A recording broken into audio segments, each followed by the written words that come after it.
Jada, Erdi Aroan zehar Europan garatutako herri eta inperio ezberdinak ezagutu ditugu.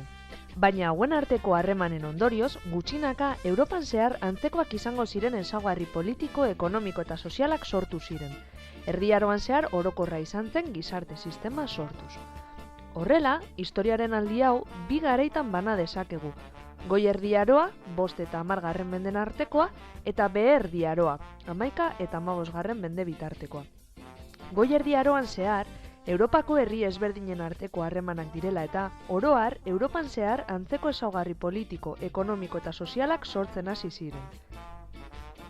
Ezaugarri hauek Behe Erdi Aroan finkatu, garatu eta hedatu egingo ziren Europa ia osoa sistema berdinaren pean geratu zelarik, feudalismoa.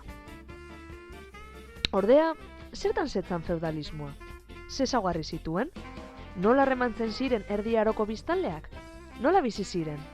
Hurrengoko gaian, feudalismoari buruzko idei nagusiak ikasiko ditugu. Erdi Aroan, Europako biztanleen bizitza nolakoa zen ezagutzeko, gaur egun bizi dugun egoerarekin konparatuz. Erdi Aroko sistema politiko, ekonomiko eta soziala. Feudalismoa.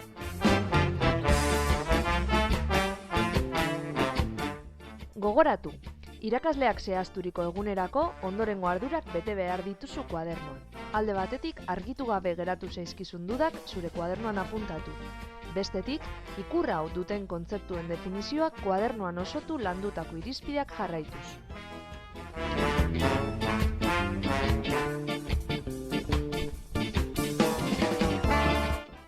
Feudalismoa, mendebaldeko Europan 9 eta 15 mendeen artean garatutako eta feudoan oinarrituriko antolakuntza politiko, sozial eta ekonomikoa izan zen.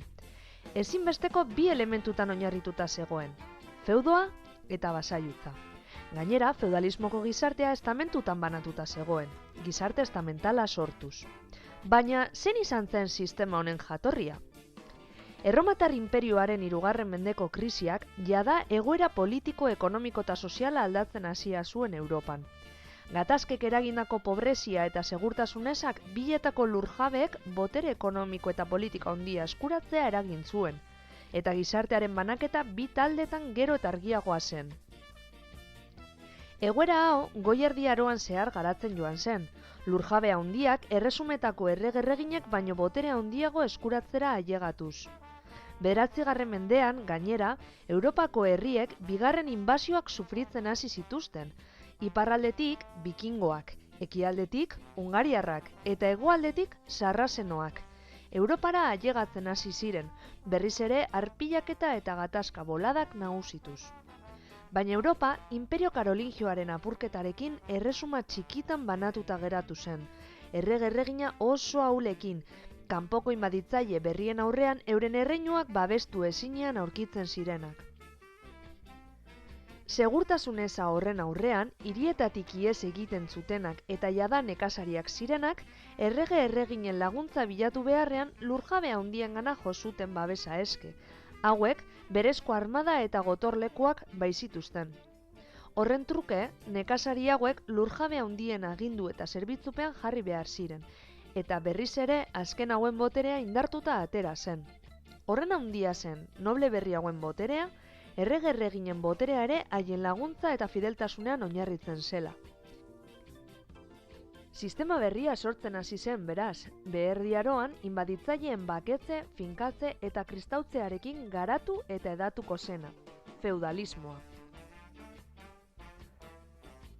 Goazen orain, feudalismoaren oinarri nagusiak aztertzera, basaiutza eta feudoa. Hasi gaitezen basaiutza sistemarekin. Esan bezala, bai errege-erreginek zein gainontzeko nobleek fideltasun harremanetan oinarritu zuten euren boterea. Eta noblen arteko fideltasun harremanak basaiutzaren bitartez arautu ziren. Basaiutza beraz, feudalismoan, mendebaldeko Europan, noblen arteko harremanak arautzen zituen sistema izan zen. Maila baxuagoko noble batek, maila altuagoko noble bati fideltasuna zin egiten zion. Trukean, feudeuseneko lur zati bat jasoz. Maila altuagoko noblea baxuagokoaren jauna edo andere bihurtuko zen, eta bestea, haren basailua. Aldi berean, basailu hori eskuratutako lur zatiaren agintari gorena bihurtuko zen, bertan bizi zirenen jauna edo anderea bihurtuz. Jauna eta basailuaren arteko fideltasun ituna, omenaldia eta inbestidura izeneko zeremoniaren bitartez sinatzen zen. Ondorengo irudian, itunaren bitartez, jaunak zein basailuak hartzen zuten konpromesua ikusi dezakezu. Basailutza sistema honek askotan noblen arteko gatazkak ekarri zituen. Nobleak bere botere eta indarraz jabetuta beste noble baten aurka jotzen zuelako lurraldeak eta botere gehiago eskuratu nahian.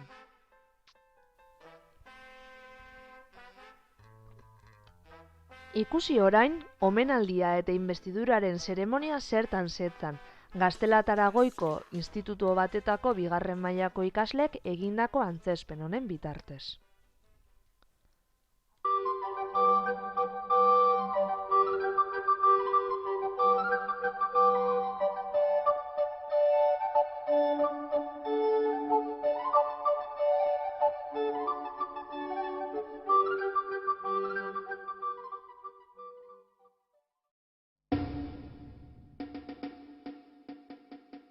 My lord, a knight approaches. Allow him to approach.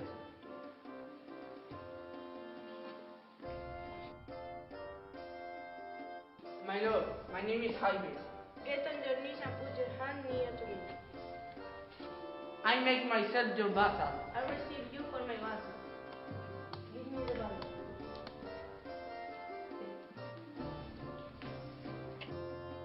Put your hand on the ballot.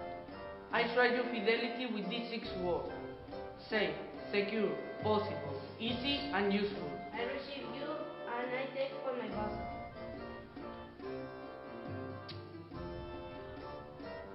Give me the plan.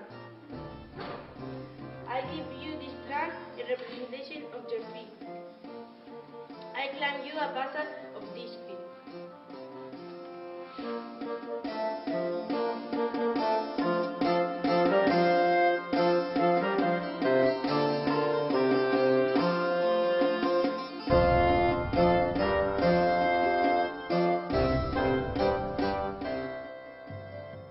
We are going to celebrate your ceremony.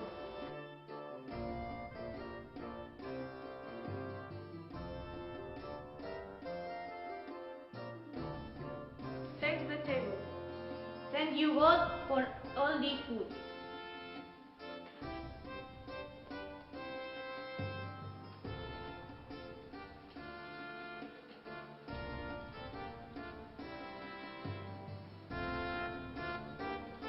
For the new vassal.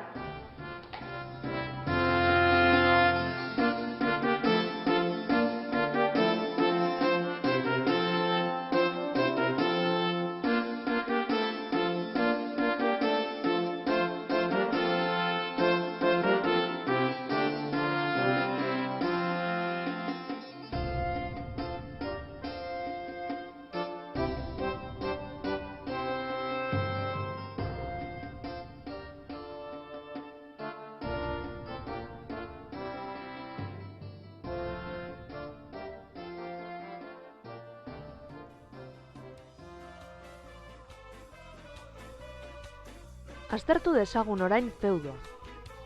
Feudoa, jaunari fideltasuna zin egitearen truke, basailutza itunaren bitartez basailu nobleak jasotzen zuen lurra zen, jaurerria ere deitua. Feudoak atal ezberdinak zituen, hala nola gaztelua, herrixka, eliza, mota ezberdinetako soroak eta larreak, lur komunalak, eta bai jaunak zein herrixketan bizi ziren nekazariek feudoko lurrak landu egiten zituzten. Horrela, feudoan lantzen ziren lurrak 2 motatan banatzen ziren. Alde batetik erreserbak, jaunak berak bere kontsumorako ustiatutako lurraldeak ziren, nahiz eta jopuak erabiltzen zituen hauek lantzeko lortutako produktu guztiak jaunarenak ziren. Bestetik, mantsoak. Jaunak bere feudoko nekazariei emandako lursaiak ziren, bizitzeko eta zergak ordaindu ahal izateko landuko zituztenak, baina horren truke nekazariek errenta bat ordaindu behar zioten jaunari.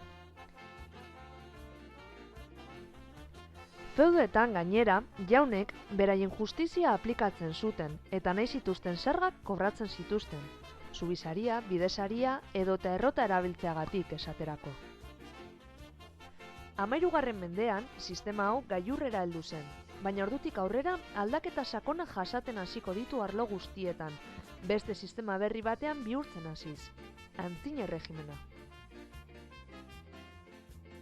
Guzti honi buruz gehiago jakiteko edota definizioak era egoki eta mamitsuan egin ahal izateko, sar zaitezte klaseko blogean eta nabigatu edukien barnean 2. blokean zehar. Bertan ere, bikingoek feudalismoaren erainkuntzan izandako eraginari buruzko bideo bat ikusi edota emakume bikingoek haien gizartean jokatzen zuten funtsesko papera ezagutu dezakezue. Informazio bera, apunten liburuzkaren 25 eta 27 orrialden artean aurki dezakezue.